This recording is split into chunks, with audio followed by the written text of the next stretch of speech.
Okay, guys, let's talk horror now. Today I'm gonna review A Nightmare on Elm Street.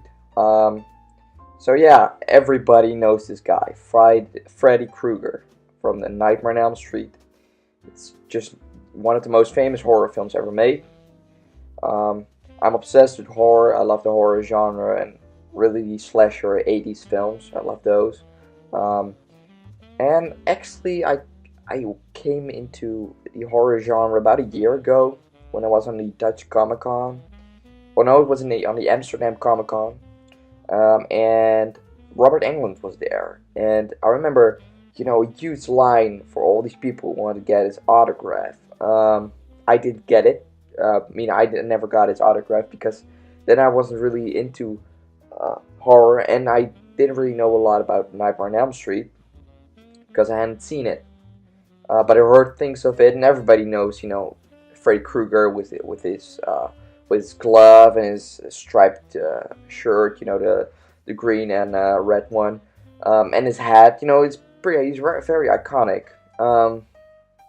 So I knew him before I saw the film, but seeing Robert Englund in real life, I just saw that he was a huge icon in the horror and movie industry.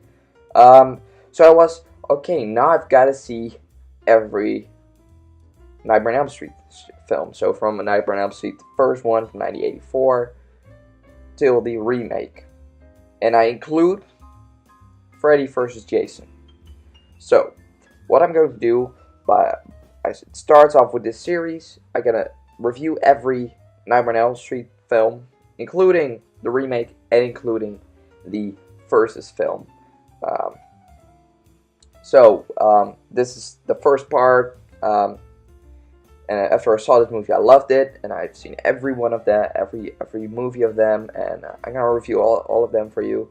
Um, some basic information. It was released in 1984, produced by New Line Cinema, who milked the crap out of this series because it made a lot of money back in the 80s and beginning of the 90s.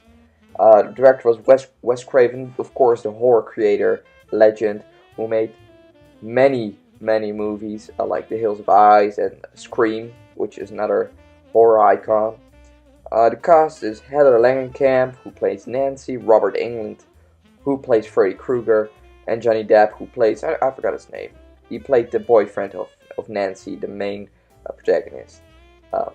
This movie inspired many sequels and crossovers, and even a TV show, which is called Freddy's Nightmare. It's really unbelievable. This film has its own TV series. I haven't watched it. Maybe I will once in my life, but right now I'm not really. I don't know if I want to see that.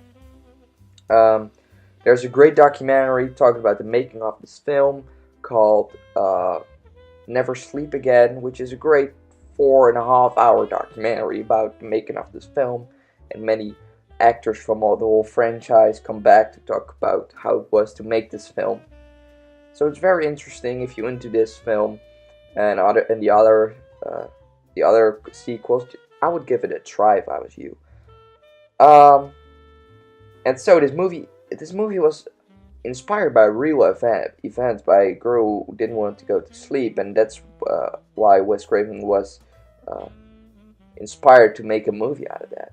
So this movie is about Nancy, who's having nightmares about a frightening, badly scared figure who wears a glove with razor-sharp finger knives. She soon discovers that her friends are having similar dreams. When the kids begin to die, Nancy realizes that she must stay awake to survive. Uncovering the secret identity of the dream killer and his connection with the children of Elm Street, the girl plots to draw him out into the real world. So, my thoughts on this film. I love this film. It's in my top 5 favorite horror films of all time. I just love that. Freddy is a horror icon, and I love horror icons. He's just like Michael Myers from the Halloween series, and he's just like Jason from the Friday the 13th films, or like Pinhead from Hellraiser. You have so many icons, but he is one of the main characters, one of the main icons. They're great actors in this. I mean, Robert Englund starred in almost every Nightmare on Elm Street film after this one, only not the remake, which sucks, but we're gonna review that in the future. And of course, Heather Langenkamp never got many roles after this. Well, she played again in, of course, Wes Craven's New Nightmare, and in Nightmare on Elm Street Part 3, The Dream Warriors. And of course, back in the day, not yet really discovered actor Johnny Depp plays as a young kid in this film. He plays the boyfriend of Nancy, and back in the day, nobody knew who was going to be one of the biggest stars in Hollywood right now. So that's kind of funny. And it still holds up. It's still a horror film. I love when this film is scary, because the later installments weren't really scary. They were more horror comedy, just like, the later Chucky films, like Seed of Chucky and Bride of Chucky. There will come reviews of that later, don't worry. So yeah, it still holds up. So, and I like the horror aspect in this instead of the horror comedy. I've still downs with this film.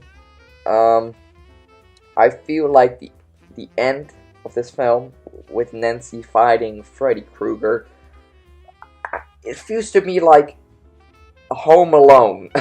Although Home Alone came out only years after this film, it feels to me just like a Home Alone ending. Like she has suddenly, every time she's running away from me, and now she has these brilliant traps. Like, could you think of this much earlier, Nancy? Just a little thing, because I love this film, but there are little things, little problems with it. And one thing that I hear many people talking about is the adult characters act so weird. And yes, I agree with that. The adult characters, they never get convinced that she's having these real dreams. Even when she pulls out a head when she's in that laboratorium or in the hospital, and they're looking at her while she's dreaming, and suddenly she wakes and she has Freddy Krueger's head. She pulls it out of the bed, and still nobody's believing her. Like the adult characters are so, they're acting very weird. First up, there was another ending. Just little, I want to add something. First, there was another ending to this film, with a school bus picking up Nancy and just driving away. But of course, New Line Cinema wanted to make as many sequels as they can, so they made this weirder ending with Nancy stepping in the car with her friends, who of course did die in the film, and suddenly you will notice that it's the car from Freddy Krueger. So that's the end. The grade I gotta give this film an 8.2. It's one of my favorite horror films ever made. Just always love to watch this and rewatch this on Halloween. I watch this with friends. And I recommend seeing it if you haven't, because it's very good. You don't really need to see the other sequels. Well, there are a few, which I'm going to talk about later in fewer installments of this series. There are some movies that you could pick out and watch them, but you don't really have to see them necessarily all in chronological order, or you don't have to see them all at all. Just, like the first is just the best. Maybe I'm gonna do a ranking of this series, of the Nightmare on Elm Street series. I think that would be fun to do. That's a pretty good idea. When I finish a whole series, when I, like this series, or the Chucky series, or the Star Wars series, all these big series, I wanna rank them in the order, in my opinion based, of course. This whole review is my opinion, so you don't have to agree with me if you don't agree. But yeah, that's maybe a fun idea if I rank the films. If I'm done with this whole series, reviewing the whole series. So I want to thank you for watching. Like, subscribe, comment, and share.